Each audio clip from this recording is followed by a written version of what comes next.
Hello everyone, this is Anita. Welcome back to our channel Knowledge Network. तो इस channel पर CSDM university, जिसे Kanpur university भी कहते हैं, उसकी बीएड की क्लासेस चल रही हैं, जिसमें हम कवर कर रहे हैं बीएड सेकेंड सेमेस्टर के पेपर 1 को, पेडागोजी ऑफ फिजिकल साइंस। इस सब्जेक्ट में हम शिक्षण विधियों को पढ़ रहे हैं, जिसमें हमारा आज का टॉपिक है प्रयोगशाला विधि। यह एक शिक्षण विधि है। इससे पहले हमने 3 शिक्षण विधियों को कंप्लीट कर लिया है। अगर आपने पहले की क्लासेस नहीं देखी हैं तो चैनल पर जाकर प्लेलिस्ट में क्लासेस को देख सकते हैं। इस क्लास में हम लोग पढ़ेंगे प्रयोगशाला विधि क्या होती है, उसके गुण क्या होते हैं और उसके दोष क्या होते हैं। तो चलिए स्टार्ट करते हैं आज की क्लास। प्रयोगशाला विधि, लेबोरेटरी मेथड। तो लेबोरेटरी मेथड क्या होता है? ये एक शिक्षण विधि है जिसका प्रयोग शिक्षक अपने शिक्षण प्रक्रिया के दौरान करता है। प्रयोगशाला विधि में शिक्षक छात्रों को विभिन्न प्रयोगों को करने के अवसर देते हैं। छात्र स्वयं प्रयोग करते हैं और स्वयं ही ज्ञान प्राप्त करते हैं। जैसे शिक्षक ने क्लासरूम में पढ़ा दिया कि अमोनिया कैसे बनती है नाइट्रोजन का प्रयोग करके। छात्र क्लासरूम में पढ़ते हैं पर उन्हें उतना समझ में नहीं आता है। फिर शिक्षक छात्रों को प्रयोगशाला में लेकर जाएंगे। प्रयोगशाला में शिक्षक विभिन्न उपकरणों का प्रयोग कर छात्र को विभिन्न प्रयोग को करने के अवसर देते हैं। प्रयोगशाला में शिक्षक के पढ़ाए हुए तरीके से नाइट्रोजन के द्वारा स्वयं अमोनिया बनाएंगे तो छात्रों को स्वयं पता चल जाएगा नाइट्रोजन का इस तरह प्रयोग कर अमोनिया बन जाती है। यह हमारी प्रयोगशाला विधि होती है। इसमें बच्चे स्वयं करके सीखते हैं और स्वयं ही ज्ञान प्राप्त कर लेते हैं। आई होप आपको समझ में आ गया होगा कि प्रयोगशाला विधि क्या होती है। आगे समझते हैं। विज्ञान शिक्षण को अधिक अर्थपूर्ण एवं रुचिकर बनाने के लिए प्रयोगशाला विधि का प्रयोग किया जाता है। इस विधि में छात्रों को स्वयं व्यक्तिगत रूप से प्रत्यक्ष अनुभवों द्वारा तथ्यों से परिचित होने का अवसर मिलता है। इस विधि में क्या होता है कि छात्र स्वयं प्रयोग को करके देखते हैं तो उन्हें स्वयं करके सीखने के अवसर प्राप्त होते हैं। यह विधि करके सीखने, लर्निंग बाय डूइंग तथा अवलोकन द्वारा सीखने, लर्निंग बाय ऑब्जर्वेशन आदि शिक्षण सूत्रों पर आधारित है। तो यह विधि क्या है? स्वयं करके सीखने, मतलब छात्र स्वयं प्रयोगशाला में प्रयोग करके सीखते हैं तथा अवलोकन द्वारा शिक्षक को प्रयोग करते देख उसका ऑब्जर्वेशन करके सीखते हैं। तो यह विधि करके सीखने और अवलोकन द्वारा सीखने के शिक्षण सूत्र पर आधारित है। इस विधि में बालकों से स्वयं ही प्रयोगशाला में विज्ञान के विभिन्न नियमों व सिद्धांतों की प्रयोगों द्वारा सत्यता की जांच कराई जाती है। वास्तव में देखा जाए तो प्रयोगशाला विधि आगमन इंडक्टिव विधि का ही एक विस्तृत परंतु व्यवहारिक रूप है, प्रैक्टिकल एस्पेक्ट है। तो प्रयोगशाला में विज्ञान के विभिन्न नियमों और सिद्धांतों को प्रयोग द्वारा सिद्ध किया जाता है, उनकी सत्यता की जांच की जाती है। इसमें आगमन विधि की भांति छात्र केवल मात्र किसी नियम व सूत्र की स्थापना, डेरिवेशन की बात सुनता नहीं है, बल्कि उन्हें प्रयोगशाला में प्रयोग करके आत्मसात असिमुलेशन भी करता है। तो इस विधि के द्वारा छात्र केवल शिक्षक को किसी नियम या सूत्र की स्थापना करते सुनता ही नहीं है, बल्कि उसे प्रयोगशाला में खुद प्रयोग द्वारा सिद्ध भी करता है और प्रयोग करके आत्मसात भी करता है।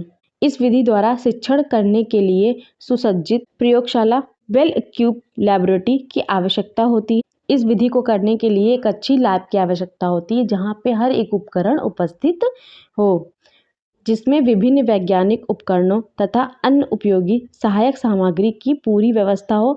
तो इस विधि के लिए हमें एक ऐसी लैब की आवश्यकता, एक ऐसी प्रयोगशाला की आवश्यकता होती है जहाँ पे सारे उपकरण उपस्थित हो तथा अन्य सहायक सामग्री भी उपस्थित हो। आई होप आपको समझ में आ गया होगा कि प्रयोगशाला विधि क्या होती है और इसका प्रयोग कैसे किया जाता है।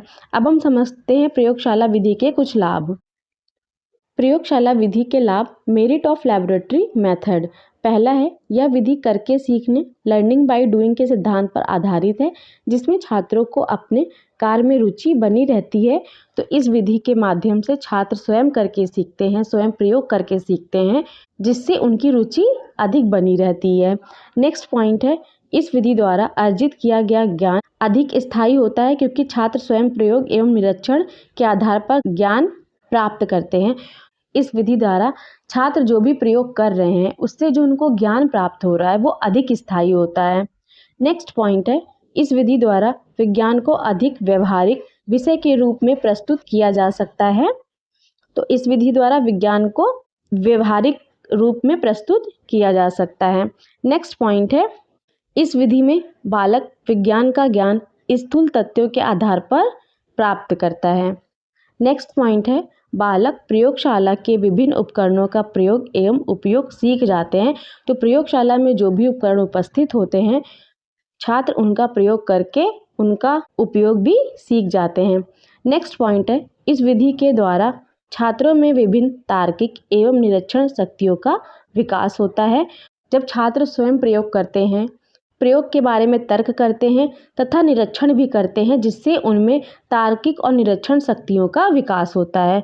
नेक्स्ट पॉइंट है, इस विधि द्वारा बालक का विज्ञान के ज्ञान को विभिन्न परिस्थितियों में प्रयोग करना सीख जाते हैं। नेक्स्ट पॉइंट है, छात्रों को रचनात्मक कार्य करने के अवसर मिलते हैं। नेक्स्ट पॉइंट है, यह एक मनोवैज्ञानिक तथा वैज्ञानिक विधि है, जिसमें छात्रों में वैज्ञानिक दृष्टिकोण का विकास होता है तथा विज्ञान के प्रति सही दृष्टिकोण का विकास होता है। आगे समझते हैं, प्रयोगशाला विधि द्वारा समस्या समाधान योग्यता का विकास होता है। तो जब छात्र प्रयोगशाला में प्रयोग करके देखते हैं तो आने वाली कई समस्याओं का सामना भी करते हैं, जिससे उनमें समस्या समाधान की योग्यता का विकास होता है। नेक्स्ट पॉइंट है, भौतिक एवं रासायनिक विज्ञान में प्रायोगिक कार्य को इस विधि द्वारा सुगमता से किया जा सकता है। तो ये हो गए प्रयोगशाला विधि के कुछ गुण। अब हम देख लेते हैं प्रयोगशाला विधि के कुछ दोष, सीमाएं, demerits, limitation of laboratory method. पहला है, यह अधिक खर्चीली विधि है, इसलिए सभी विद्यालयों में प्रयोग नहीं किया जा सकता है। तो प्रयोगशाला में विभिन्न उपकरणों की आवश्यकता होती है, जिसमें खर्च अधिक लगता है, तो यह एक खर्चीली विधि है। सभी विद्यालय इसकी व्यवस्था नहीं कर सकते हैं। नेक्स्ट पॉइंट है, कम संख्या के छात्रों की कक्षाओं में ही इस विधि का प्रयोग किया जा सकता है। चूँकि छात्रों की अधिक संख्या होने पर छात्रों को कभी कभी प्रयोग करने के अवसर नहीं मिल पाते हैं। तो यह विधि अधिक जनसंख्या वाले छात्रों की कक्षा में समस्या उत्पन्न करती है। जहाँ पे कम छात्र होते हैं वहाँ उन्हें प्रयोग करने के अवसर अधिक मिल जाते हैं, तो यह भी इसका दोष है। नेक्स्ट पॉइंट है, इस विधि द्वारा शिक्षण करने पर समय अधिक लगता है, जिसके कारण विज्ञान के विस्तृत पाठ्यक्रम को सीमित समय में पूरा नहीं किया जा सकता है। तो इस विधि द्वारा समय अधिक लगता है। नेक्स्ट पॉइंट है, यह छोटी कक्षाओं के लिए अधिक उपयुक्त नहीं है, क्योंकि उनका बौद्धिक तथा मानसिक स्तर इतना विकसित नहीं होता है कि वो स्वयं प्रयोग करके सूत्र अथवा नियमों का स्थापना कर सके। तो यह छोटे छात्र, जो छोटे बच्चे होते हैं, उनके लिए यह विधि उपयुक्त नहीं होती, क्योंकि उनका बौद्धिक स्तर और मानसिक स्तर इतना विकसित नहीं होता है। तो यह विधि छोटी कक्षाओं या छोटे छात्रों के लिए उपयोगी नहीं है। नेक्स्ट पॉइंट है, विज्ञान के कुछ प्रकरणों को ही इस विधि द्वारा सिखाया जा सकता है। नेक्स्ट पॉइंट है, सभी शिक्षक इस विधि का प्रभावशाली उपयोग नहीं कर सकते हैं। इस विधि को करने के लिए एक योग्य शिक्षक की आवश्यकता होती है। सभी शिक्षक इस विधि का प्रभावशाली उपयोग नहीं कर सकते हैं।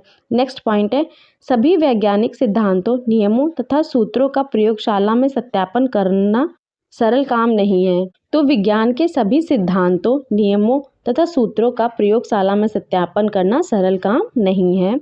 नेक्स्ट पॉइंट है, इस विधि की गति अत्यंत धीमी होती है, तो प्रयोगशाला विधि में अधिक समय लगता है। ये हो गया प्रयोगशाला के कुछ गुण और दोष।